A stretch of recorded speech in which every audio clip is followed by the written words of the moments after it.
It is your Classic Metal Show right here on theclassicmetalshow.com. If you don't know what that is, you need to just turn us off now, because that, of course, was Obituary. That's brand new stuff there. That's Lesson in Vengeance. And on the line right now, a guy that's about to give us a lesson in vengeance. It's the one and only vocalist of Obituary. It's John Tardy. John, how are you, man? I'm doing great, brother. What's happening? Dude, it is a great day when there's brand new Obituary. Just, there's hey, and we even got it out within a couple of years of the last one, which is unlike us. So yeah, I was gonna say it's unusual for two reasons. One, we didn't have to wait 8 years. Two, we really didn't even have to wait 6 months. We got a lot going on and a lot coming out right now, but it's fun, man. I love this time of our careers, and we got new music getting ready to come out and get to talk to our fans and see what they think about it and stuff. It's exciting for us, I can tell you that. Sure. Now, John, I got to tell you, man, this record is definitely one of the best that you have done as a band. A couple reasons why. I mean, I know your knowledge of your own band is certainly better than mine, but it just seems like all the pieces have really connected with this. Everything from the sound to the gelling as a band. With not that he's new anymore, but Kenny, 5 years ago coming in. Production, everything on this one is what makes it one of the most perfect records of you guys' career. Are you feeling that, or are you just like, all right, it's another record? No, man, I do feel it. A couple of things. I mean, right now our lineup, man, especially live, we are firing on all cylinders and just killing it. We're having so much fun, and I think that just shows with what we just did. We just love hanging out. We love jamming. We love doing stuff together, whether it's with or without music and the whole 9 yards. So, we're just couldn't be happier with the way things are going. And really, really proud of the record that we did. I think it's just got so many good songs on there. It's kind of one of the reasons why we decided this self-title thing and just called Obituaries. We had so many songs. We're all looking at each other, and there was no picking one of those songs to just kind of represent a title track off the thing. So we just went ahead and called it, Obituary, and then just let it ride, man. Sure. Now, one of the things that's it's not necessarily outwardly noticeable, but if you listen to the record a few dozen times, you hear it.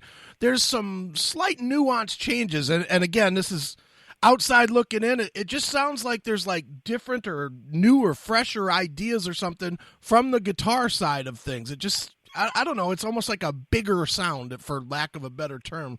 Do you hear that, or did you feel that? Yeah, I don't know. I mean, production-wise, I think it's one of the best produced albums that we did. We spent a lot of time, with the things we can do in the studio to make sure we can record all those songs really good. Mm-hmm. And then, we wrap it up and send it off to our producer, who I thought just did an outstanding job of working with us and going back and forth and making sure that we're happy, and that he did a good job, and it just sounds awesome.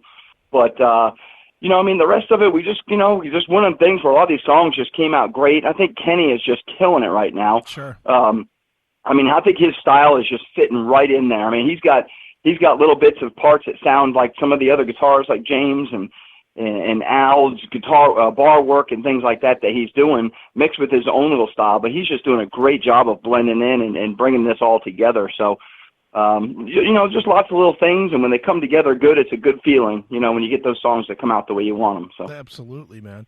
Now, dude, let's go backwards a little bit. Not too far, but you released... Yeah, good, because I might have problems remembering that. Well, thankfully... It's a little bit of an occupational hazard, if you know what I'm talking about. Yeah. Well, thankfully, with this run, we don't have to go back a decade. We could just go back a couple of months to, the end of October, when you guys kind of out of the blue released 10,000 Ways to Die. I'm a fan, and I had no idea it was coming until it was out, and was like, oh, okay, cool. What spurred that move with, basically just a little tiny bit of build-up for it? You know what? We've just been kind of sitting on those. Were kind of almost two songs that kind of got left over from the Ink and Blood record. Mm-hmm. And, we were going to do something a while ago with them, and then just never happened. And then we just, kind of sat back on them. And we're like, man, we got to get these two songs out here. And, and then we wound up doing this U.S. tour. And our sound guy just happened to have a Pro Tools rig that he brought with him. So he was recording us every night. And, we get home and we're hanging out and drinking beers and stuff. We start listening to some of these live recordings. We're like, man, this is just fun. You know what I mean? So, we go to Relapse guys and say, hey man, this is what we want to do. We got these 2 new songs, but we got all these live songs too. So I don't know what you guys want to call it. I don't know if it's an EP, it's a single, what it is. Right. But this is what we want to release, and they're scratching their heads. Okay, what are we going to call this thing, And, but, it's no easy task to sneak music out on people nowadays. It seems right. like, most people get the album cover and the song titles and hear half the album, or hell, they even stream the entire album before the thing comes out. So there's no surprising people with releases anymore. But in the 10,000 Ways to Die, it wasn't really necessary, I don't think, to build up something huge. It's not like it was a full brand new album and this and that, but, I think it's really fun. I think it's got a couple of great songs on there, and then just all those live songs. It was like 10 different cities throughout America, so it's kind of cool to hear us different nights and, different sounds and things like that. So what a fun EP, though. I think it's fun to listen to. It is. Now you mentioned something that I want to go back to real quick. I actually had it written down to ask you. The industry right now, totally different animal from when you came out, obviously. What do you think when you put out new music and it's released on Spotify, Apple, YouTube, whatever, literally the day it comes out? I've asked a million people this, and nobody can explain to me how that benefits the artist at all. I have no idea. I can't explain it either. It's sad in a way too. I mean, I remember as a young kid, I would be lucky to even know, say Slayer was coming out with a new album or something, Right. And you would hear, oh God, Slayer's coming out with an album, and maybe that little, magazine that we had in Florida come out. There's only a couple of them back in the day, and you might be able to go find one of those and hear somebody talking about it, and Slayer's coming out with a new record. But until you went to the store and you got to see the artwork for the first time on a big old vinyl, and you got to run home and you get to put it on there, and now you're hearing it for the very first time, and it was cool. Now you got the album in your hands, you listen to it for the first time, it's all new, it's all a surprise, and you got that anticipation, that build of what's going to happen. Now, I mean, heck, I can barely even come up with a title for a record without somehow the next day it's already being talked about. Oh, Obituary's going to call this, and God help me if I want to change my mind. Right. Something. But it it just all happens so fast nowadays, and that's just the way it is, I guess. But I think this year actually was the first year that digital downloads actually outsold physical copies too. So, Sure. I mean, things have just changed a lot, and that is for sure. Yeah, and I mean, I'm 48 years old, so for me it was, and I'm sure you remember this too, because I actually think I discovered your band off this, was the Concrete Corner. I'm only 28, so I don't know if I remember this or not. Well, I'm sure somebody told you that there was this thing. There was this thing back then called the Concrete Corner, where they would release the cassette with 8 songs once a month, and it would be one band that you knew and 7 bands that almost nobody knew. But that's how you discovered music, was that, or the little local rags or whatever. My own thought is that kids today do not relate to music that way because there's no challenge to find it. Do you agree? Yeah, no, it definitely, like I said, there's no surprise anymore. And you got bands that, I mean, you can be the smallest band in the world, but you can make your internet presence and your website, you can make yourself look as big as you want, you know what I mean? Right. But it's different. There's no change in it. That's just the way it is and the way it's going to go. But we're forced to kind of come up with creative ways to get this stuff out there and try to keep some things to a secret there and surprise you guys, which I think we got a couple of things coming up that we're going to dump on you here. And we'll see if we can keep it on the lowdown until they come out. But it's significantly different from when we first started. Sure. Now, do you think that you guys, and by you guys I mean the hard thrash / death metal bands, yourselves, Kreator, etc., those types of bands, do you think that you guys have a little bit more of an advantage just because it seems like death metal fans are a little more loyal? Death metal guys have always been buying stuff, when they couldn't get it at the Hot Topic or whatever the record store was of the moment. And I think they've probably stayed more loyal. Is that true, or do you still, or are you seeing the same thing as Metallica, where the minute something gets released, it's downloaded illegally, a million times? Yeah, I think that metal fans are definitely more loyal. I mean, I'm not a country artist sitting there selling CDs, so I don't know for sure, but it certainly seems to me that our fans are like that way. I mean, we get lots of people when we're sitting there hanging out before a show or something, and dudes come up to you and, hey, I first saw you for the first time in, 1998, and, now I'm here with my son kind of stuff, and his son's got an Obituary shirt on. And, so I really think the metal community is really close and tight, and they really like to get actually pick up your stuff, support those bands that they like, and buy those, even vinyls and stuff. I even heard some bands coming out with cassettes nowadays that they're releasing their stuff on.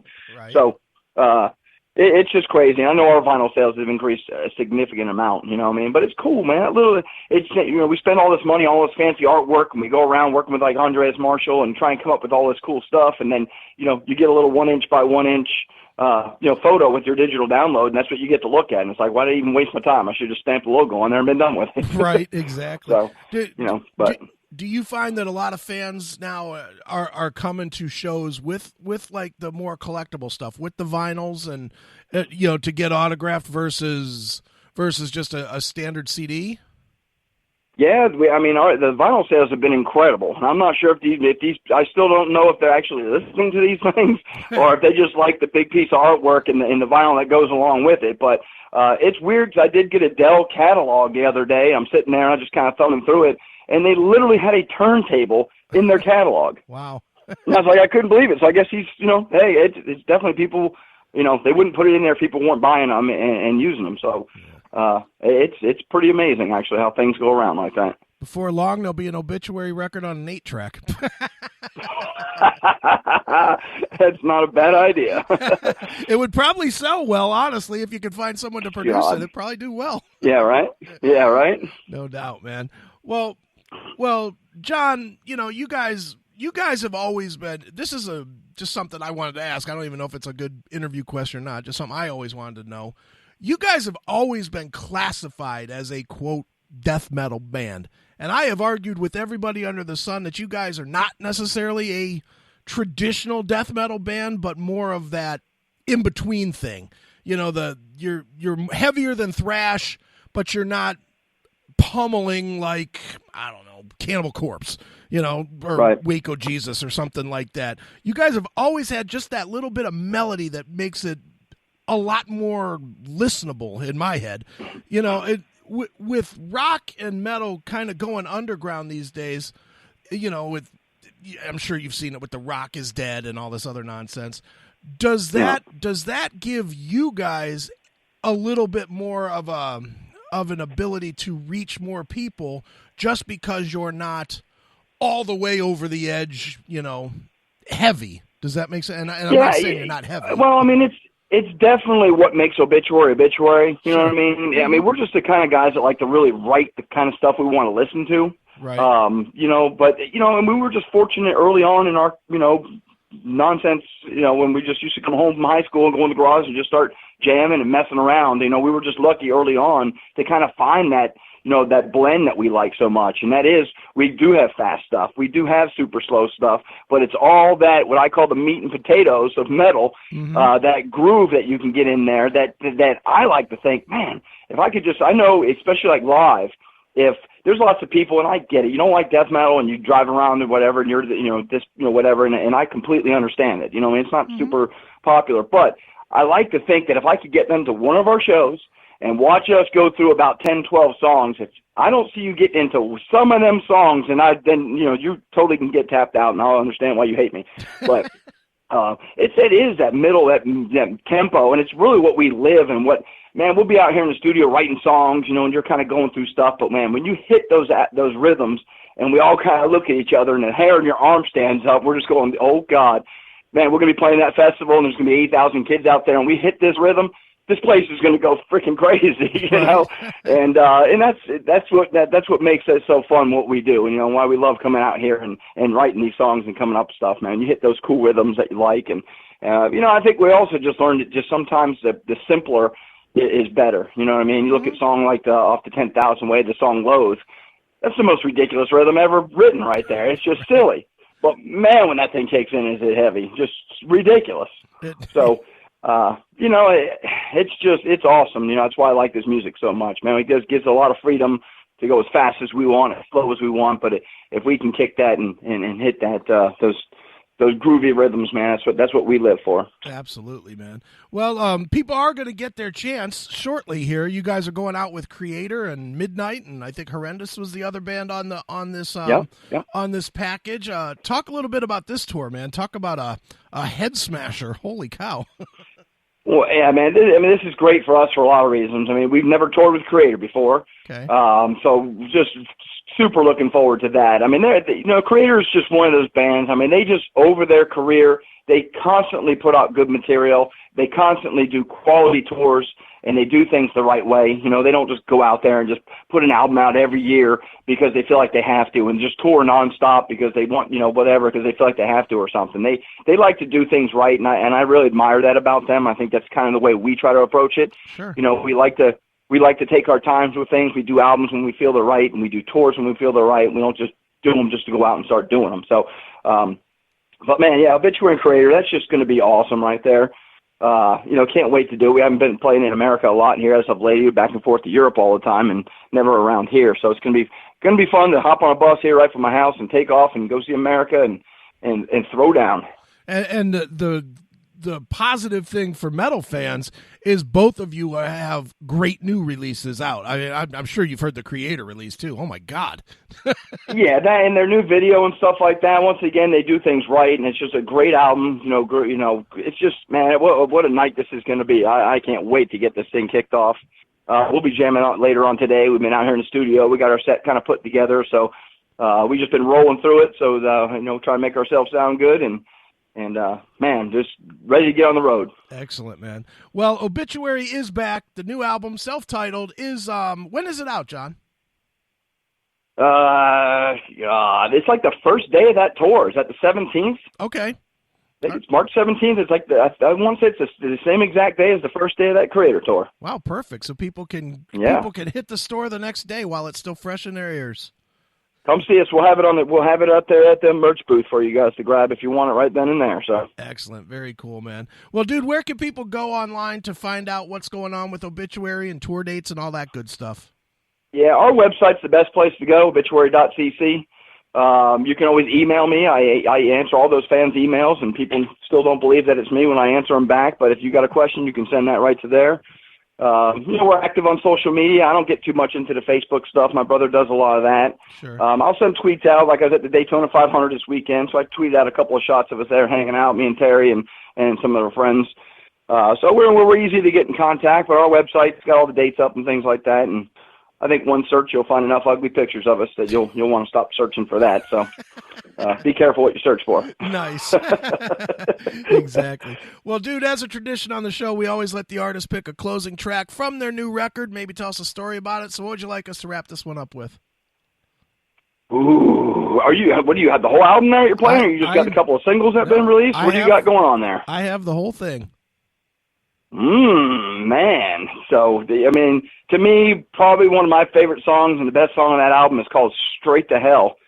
And just a heavy tune right there. All right. Well, let's check it out. Let's go straight to hell with Obituary right here on your Classic Metal Show.